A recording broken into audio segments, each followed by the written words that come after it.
شما مبتلا به دیابت هستین. بسیاری از افراد زمانی که با این جمله مواجه میشن خودشونو میبازن و تصور میکنن که دنیا به آخر رسیده. خودشونو در افکار منفی محصور میکنن و تزریق انسولین براشون یک کابوس میشه. باید توجه داشته باشیم که درمان به موقع بیماری دیابت قدم اصلی در پیشگیری از عوارض و کنترل بیماری دیابت و شما پایه اصلی درمان هستید. اما افرادی که تازه مبتلا به دیابت شدن باید آگاهیشون رو در مورد این بیماری افزایش بدن. من میخوام توی این ویدیو به نکاتی اشاره کنم که بهتر تازه دیابتی ها بدونن.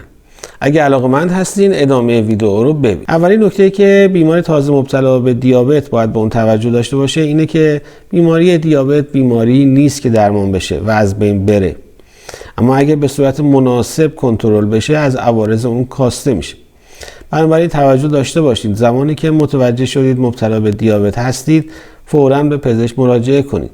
چون تحقیقات جهانی نشان داده که درمان زود هنگام و مناسب دیابت شرط اصلی در پیشگیری از عوارض اونه و این در حالی که اگه حتی بهترین روش‌های درمانی به وسیله بهترین متخصصان هم انجام بشه ولی به موقع نباشه تأثیر مطلوبی نخواهد داشت. مورد دومی که خیلی از افراد زمانی که متوجه میشن دیابت گرفتن زانوی غم بغل میکنن و تصور میکنن دنیا به آخر رسیده. افسرده میشن و مدام با خودشون افکار منفی مرور میکنن که حالا چطور با این بیماری کنار بیان، نکنه بچه‌شون هم مبتلا بشه، حالا چطوری انسولین تزریق کنن و خیلی چیزای دیگه. شاید بشه تا حدودی با اونها حق داد ولی افسردگی و غم و غصه خوردن دردی رو دوا نمیکنه.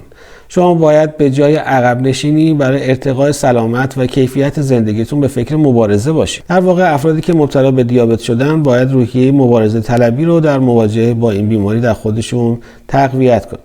علاوه بر این تزریق انسولین رو اونقدر برای خودتون بزرگ نکن. انسولین هم یکی از روش‌های درمانیه و افرادی که به اون نیاز دارن باید با شجاعت و با دید مثبت از اون استقبال کنن. اگه دید مثبتی به بیماری خودتون داشته باشید درمان بهتر انجام میشه. مورد سومی که بیماری دیابت نیاز به آگاهی داره.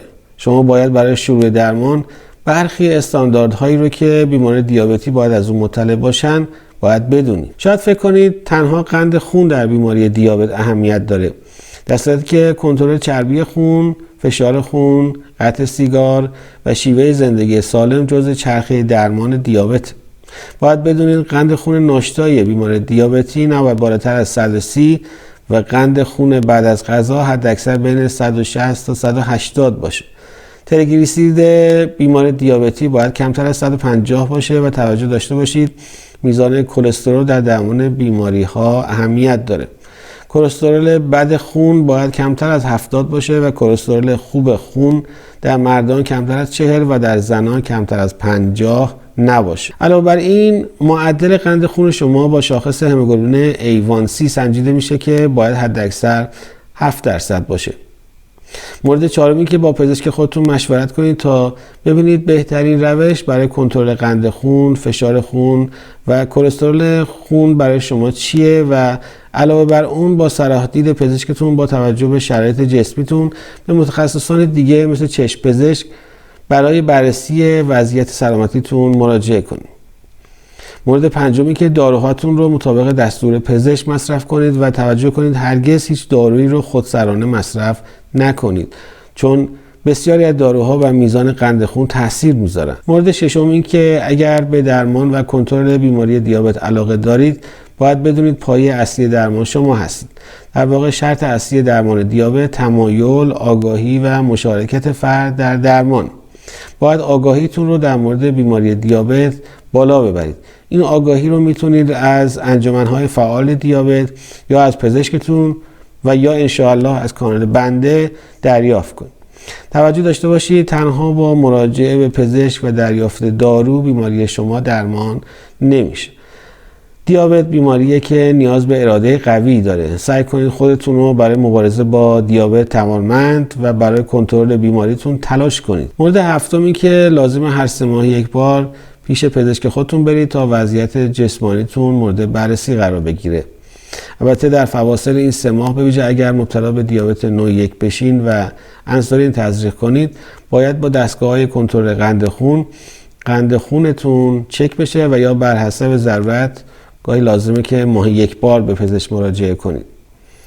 مورد هشتم این که رژیم غذایی مناسب یکی از نکاتی است که بیماران دیابتی باید مد نظر داشته باشن. شاید تصور کنید باید رژیم غذایی یکسانی داشته باشید، اما هیچ رژیم استاندارد و یک نواختی برای بیماران دیابتی وجود نداره. افراد مبتلا به دیابت باید توجه کنند از مواد نشاسته‌ای مثل برنج و ماکارونی و نان در حد معینی استفاده کنند. علاوه بر این فیبر و سبزیجات بیشتری در برنامه غذایی خودتون قرار بدین. در مصرف چربی احتیاط کنید و کمتر نمک بخورید. اما منعی در مورد مصرف میوه خاصی وجود نداره. تنها باید حد معینی مصرف کنید. این حد معین نیز بر اساس میزان کالری دریافتی روزانه مشخص میشه که میتونید با مشورت پزشک متخصصتون یا یک متخصص تغذیه برنامه غذایی سالمی رو برای خودتون در نظر بگیرید. مورد نهمی که فعالیت بدنی مناسب یکی از مراحل درمان بیماری دیابته. اگه تا پیش از این اهل ورزش کردن نبودید، سعی کنید یه ورزش مناسب برای خودتون انتخاب کنید و اون رو در برنامه روزانه‌تون قرار بدید. پیش از این گفته میشد که بیماران دیابتی نباید ورزش‌های هوازی انجام بدن، اما بیماران دیابتی معنی برای ورزش ندارند و بهتره از یک متخصص پزشکی ورزشی در این زمینه کمک بخواید. مورد دهم و آخر این که اگر والدین کودکی هستید که مبتلا به دیابت نوع 1 شده، اولین نکته اینه که آگاهیتون رو در مورد انسولین، تزریق و افت قند خون بالا ببرید. باید بدونید تنها نباید از یک نوع انسولین برای کنترل قند فرزند دیابتیتون استفاده کنید، بلکه لازمه از 2 نوع انسولین استفاده بشه. اگر کودکتون دچار اسهال و استفراغ شد، نباید انسولین رو قطع کنید و اگر کودک شما ورزش میکنه، حتما یک میان وعده در کیف اون بذارید.